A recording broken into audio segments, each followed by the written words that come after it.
नमस्कार। अभी मौजूद है चेनारी डगमंगला परिसर में और चेनारी डगमंगला परिसर राजनीति का अखाड़ा है और यहाँ काफ़ी लोग जो है चाय पीने आते हैं, चुस्की लेने भी आते हैं।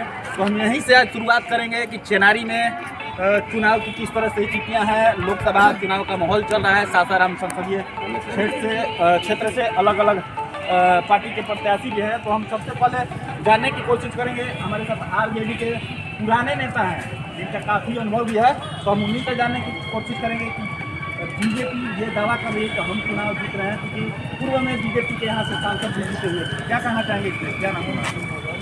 उनका दावा गलत है। इस समय विज्ञान आ गया है, भाजपा में परिवर्तन का लहर चला है और यहाँ पर बीजेपी उड़ गया। यहाँ के प्रत्याशी जो है महागठबंधन के कांग्रेस के सिंबल पर लड़ते हैं, मनोज कुमार जी, उनका जीत निश्चित है। बीजेपी के लोग कह रहे हैं कि हमारा पूर्व में यहाँ से प्रत्याशी जीते हुए थे, इस दावे पे कह रहे हैं कि नहीं हमारा इस बार भी यहाँ से सांसद चुनाव जीतेंगे। बीजेपी की भय हो गया है कि जीता हुआ प्रत्याशी के पीछे नहीं थी। मतलब बीजेपी का मतलब भय क्या हुआ बताइए। बीजेपी के भय हुआ कि हम हार रहे हैं, पेट्रोलियम में अंधकार में वोट देती है कि यहाँ पर हम ऐसा आदमी को लड़ाएं कि जो बीजेपी में सफल हो, लेकिन बीजेपी के हम उनसे ताकतवर आदमी यहाँ पर महागठबंधन में चलाएगा। क्या लग रहा है? लग रहा है कि बीजेपी यहाँ से हार रहा है और महागठबंधन कांग्रेस जीते। मतलब आपका दावा है कि कांग्रेस एकदम दावा सुनिश्चित है। दावा नहीं, हो गया, हो रहा है। और इतना ही नहीं, केंद्र में सरकार भी बनने जा रहा है महागठबंधन। तो महागठबंधन का सरकार है एकदम बिल्कुल। तो देखिए, ये जैसे पुराने नेता है और इनका साफ तौर पे कहना है कि महागठबंधन का केंद्र में सरकार बनेगा और ये दावे के साथ कह रहे हैं कि यहाँ से जो कांग्रेस के प्रत्याशी हैं चुनाव जीत रहे हैं। तो हमारे साथ जेडीयू के भी कुछ लोग हैं, उनसे भी जानने की कोशिश करेंगे। क्या कहना चाहेंगे? आरजेडी के लोग कह रहे हैं कि चुनाव कांग्रेस के प्रत्याशी को जो टिकट मिला है जीत रहे हैं। क्या नाम हुआ? मेरा नाम दिनेश रामचंद्र वंशी है, के प्रदेश महासचिव। अब रहा बात कि हमारे दल का टिकट बदलना, हमें दल के हिसाब से जिसकी जनाधार बिहार में नहीं है, इसके सिवा इनके पास है क्या जो आवाज़ दे? और कौन बनेगा दिल्ली में प्रधानमंत्री? छिपने का चीज़ है। जनता जन जानता है कि हमको प्रधानमंत्री कौन है, कौन है। दावे के साथ कह रहे हैं कि महागठबंधन की सरकार बन रही है। दलील निराधार है, इनके पास कोई नाप तोल नहीं है, ना कोई एजेंडा है। बहुत चीज़ें लोग हम लोग ने देखा, मनमोहन सिंह सरकार भी देखा, उसमें यहाँ का जो आज के लीडर जो बिहार के बनते हैं, उनके पिताजी रेलवे मिनिस्टर हैं। बहुत तरह की बातें हैं, नहीं कह पाएंगे, इसलिए कि ये लोग को ज़्यादा कहना उचित नहीं है। जब जनता हमको मैंडेट दिया है, मैंडेट रहेगा, ये हमारी दावा है। आपके पार्टी के प्रत्याशी कौन है? अरे सुमेश लाल मुनीलाल जी के लड़का जो पूर्व में मंत्री थे, उन्हीं के लड़का है। जो पूर्व में मंत्री थे तो उनके द्वारा विकास किया गया था। अरे विकास का गंगा बाबा दिया, दुर्गावती जलाशय सामने नजर है। पानी कौन छोड़ा, क्या नहीं दिए। यहाँ से सीसागर का रोड, पुलिया का कई पुलिया का निर्माण करे। क्या लग रहा है उनके किए हुए कार्य पर चुनाव लड़ रहे हैं? नहीं, ये तो बिल्कुल हमारा कार्य है, अच्छा है। जनता हमको मैंडेट दी है, मैंडेट देगा। मतलब आप इसका भी दावा कर रहे हैं? बिल्कुल, हम तो जितना का दावा करना है कि हम तो जीते हुए हैं। बाकी लोग पलवान में ताकत नहीं है, लोग करेंगे अब पटक देंगे, अब पटक देंगे। तो अब रहा बात की लोग भाई और क्या कहा जाए, बहुत तरह की बात है। नहीं कहेंगे इसलिए कि लोग अपने ही हैं, हम राज्य से बाहरी लोग करने नहीं जा रहे। बाकी ये लोग अपनी बात क्या कहें, क्योंकि जनता मैंडेट दिया है, हमारी संसद है, संसद। देखिए, इनका दावा है, ये कह रहे हैं कि हमारी पार्टी जीत रहा है और उधर आरजेडी के जो है वो कह रहे हैं कि हमारा पार्टी जीत रहा है। लेकिन सबसे मुख्य बात है कि हमारे साथ बहुजन के भी एक पूर्व प्रत्याशी रह चुके हैं विधानसभा से, वो भी मौजूद है। हम उनसे भी जानने की कोशिश करेंगे कि इनका क्या कहना है, इनका पार्टी का कंडीशन क्या रहेगा। क्या नाम हुआ आपका? सरवर अली खान, स्टार प्रचारक, बहुजन समाज पार्टी। सबसे पहले मैं आपके चैनल को धन्यवाद देता हूं। देखिए, इस देश में आज़ादी से लेकर अभी तक दो ही नीतियां काम की हैं। एक तरफ कांग्रेस जो 54 सालों से इस देश का हुक्मरान रहा, दूसरी तरफ लगातार 2 बार से बीजेपी इस देश में हुक्मरान रहा। लेकिन आज भी इन लोगों को अपने आप में विश्वास नहीं है।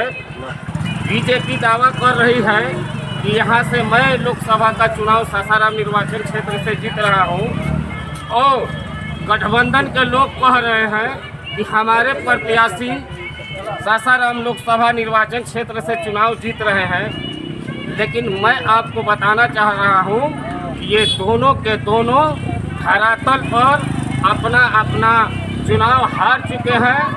इनकी पार्टी चुनाव हार चुकी है। जनता यहाँ मन बना ली है कि मैंने जिस कांग्रेस को 54 साल से हुकूमत में रखा, मैंने जिस बीजेपी को 10 सालों से लगातार हुकूमत में रखा, ये दोनों के दोनों निकम्मा सरकार साबित हुए। और इसलिए इस बार सासाराम लोकसभा निर्वाचन क्षेत्र में जनता ये चाह रही है कि यहाँ के जो बहुजन समाज पार्टी के प्रत्याशी संतोष कुमार हैं, उनको भारी मतों से विजयी बनाए और देश का बागडोर बहन जी कुमारी मायावती जी के हाथों में दे, तब जाके इस देश का कल्याण होगा। ये दोनों पार्टियां, एक 54 साल से देश में रही और दूसरी 10 साल से रही, जो अभी तक न गरीबों का कल्याण हुआ, न उनको आरक्षण पूर्ण रूप से मिला। मोदी जी, क्या लग रहा है आपकी सरकार आएगी, आपके सांसद होंगे, तो क्या लग रहा है गरीबों को आरक्षण मिलेगा? आरक्षण तो पूर्ण रूप से लागू कर दिया जाएगा और जितना काम ये 10 सालों में नहीं किए बीजेपी के लोग और 54 सालों में कांग्रेस के लोग नहीं किए, उसको बहन जी 1 सालों में करके खत्म कर देंगी और दिखा देंगे कि नहीं, देश को इस तरह से चलना चाहिए।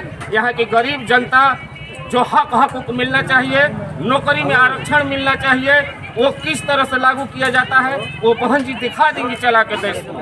अब रहा सवाल कि यहाँ पर सारे लोग इस बार के मोमेंट में आप देख रहे हैं कि एक पार्टी कह रहा है कि आरक्षण खत्म कर दिया जाएगा और दूसरी कांग्रेस जो है आज 54 सालों से आरक्षण रोकते हुए चली आ रही है। तो आप ये बताइए कि जो पार्टी बाबा साहब डॉक्टर भीमराव अंबेडकर जी के आरक्षण को पूर्ण रूप से लागू होने नहीं दिया, पूर्ण रूप से संविधान में उसको प्रारूप नहीं देने दिया, क्या वो पार्टी आरक्षण की रक्षा कर सकती है? नहीं। देश में मानवर काशीराम साहब कहते थे कि एक सांपनाथ है, एक नागनाथ है।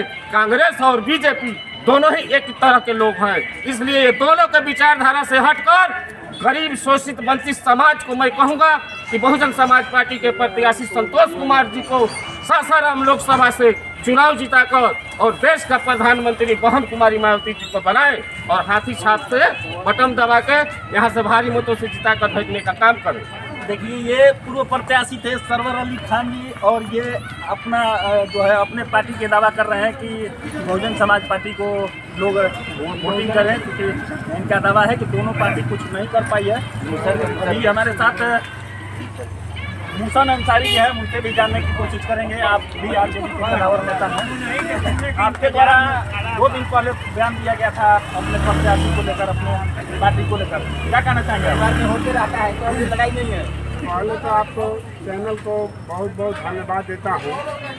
बात ऐसा है कि हमारे प्रत्याशी मनोज राम 1 नंबर प्रत्याशी थे। शुरू में 15 रोज पहले भी कहे थे कि टिकट इन्हीं को मिलना चाहिए और दूसरा कोई नहीं जीत पाएगा। अच्छा, जब 1 नंबर प्रत्याशी थे तो टिकट लेने में इतना विलम्ब क्यों हुआ? विलम्ब हुआ, जो विपक्ष है वो आलतू फालतू बात कर करके लौटा लेटू कर दिया। लेकिन जब नॉमिनेशन के समय में कुछ लोग जो है गलत काम किए, इसी की वजह से हम जो बयान दिए थे कि इस तरीका से हो रहा है, लेकिन इस पर मनोज जी आए, उन लोग को डांटे, उन लोग अपना गलती को स्वीकार करें। इसके बाद में हम लोग मुस्लिम हैं, हम लोग से कोई क्षमा मांगती है तो उसको हम लोग क्षमा कर देते हैं। तो हमने पार्टी के जो गलत किया था क्षमा कर दिए और हम लोग कम से कम 3 लाख वोट से यहाँ जीतेंगे। काफी दिनों से आप लोग आरजेडी के साथ रहते हैं, चाहे कांग्रेस के साथ रहते हैं, वोट भी देते हैं, लेकिन आप लोगों को मिलता क्या है? हम लोग को ये मिलता है कि कम से कम आदमी को मान सम्मान मिले, इज्जत प्रतिष्ठा मिले। यहाँ पर अगर छेदी परसवान आते तो कुछ लड़ाई तो होता आमने सामने, लेकिन यहाँ पर भाई आप यहीं के हैं, कुछ नहीं है, आने से कोई लड़ाई नहीं रह गया। हम कह देते हैं कि भैया कोई लड़ाई नहीं है। यहाँ आलोक जी थे, मनोज जी को 2 हाली एथू में चेयरमैन में पिछाने की कोशिश किए, जो कि वही ले गए हैं। मुराली जी को 3 विधायक थे, लेकिन मनोज राम ने 2 हाली पटका है और फिर चेयरमैन बना है। उनका भवा है और उनका भाई जो है प्रमुख है कुदरा में और शरीफ आदमी है। अब उनको कोई व्यक्तिगत पर हवा उड़ाता है, आलतू फालतू बोलता है, वो सब परिवार है और वो गरीबों का मसला है, देख रेख करेगा। किस केस में सब परिवार है? केस तो हुआ था उनके ऊपर। केस देखिए, हम पर भी एक हरजन के औरत से केस करा दिया गया था। 3 डॉक्टर ये सब मिलकर सब बहुत आदमी करा दिए थे, जांच हुआ, हम निर्दोष हुए। उसी तरह उनका भी जांच हुआ है। मनोज राम उस समय दिल्ली में थे, उनका ऐसा भैया नहीं ना होगा। अब रहा सवाल कि गरीब गुरबा जो है, दलित जाति पिछड़ा है, बड़े कार छोटे कार सबको लेकर मनोज जी चलते हैं।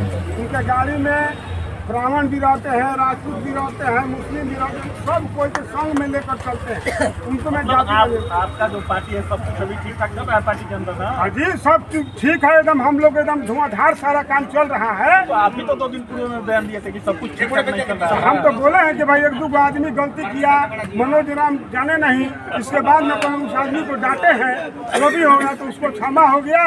हम लोग सारे एकदम पूरे बिहार एक आ रहेंगे। कौन क्षमा मांग रहे थे आपसे? सब कोई जो उसमें मतलब गलत काम किया था। कौन गलत किया? अरे जो गलत किया था, एक ठेकेदारी का था, तो समझिए वही आईएल किया था, तो सब उसको हटा दिया गया प्रभारी से। प्रभारी के पार्टी में उस तरह के भी लोग हैं। एक आध को नहीं रहता है, चावल में खुदी नहीं रहता है, सब चावल फरसे रहता है। अब मान लिया खुदी को निकाल दिया गया। क्या लग रहा है कि गर्मी में कब दिमाग खराब हो जाता है? देखिए, अपना अपना सब कर रहा है। आप पत्रकार महोदय जी वहाँ भी देख लीजिए काराकाट में कि भाजपा की जमानत बच जाएगी तो देखिएगा हम मोछ मुड़वा देंगे। पवन सिंह राजा राम में लड़ाई नहीं होगा तो आप कहीं जब मोछ हम मुड़वा लेंगे। इतना आदमी के बीच में कहते हैं नहीं मुड़वाए तो एकदम हम मुड़वाएंगे, नहीं तो हमको पटक के मुड़ दीजिए सारा दिन। वही 2 ही में लड़ाई है वहाँ पर, काराकाट में पता लगा लीजिए। देखिए, ये बहुत बड़ा दावा कर रहे हैं कि यहाँ से जो है इनका जो कांग्रेस के प्रत्याशी है ये भी दावा कर रहे हैं कि नहीं हमारे प्रत्याशी जीत रहे हैं चुनाव।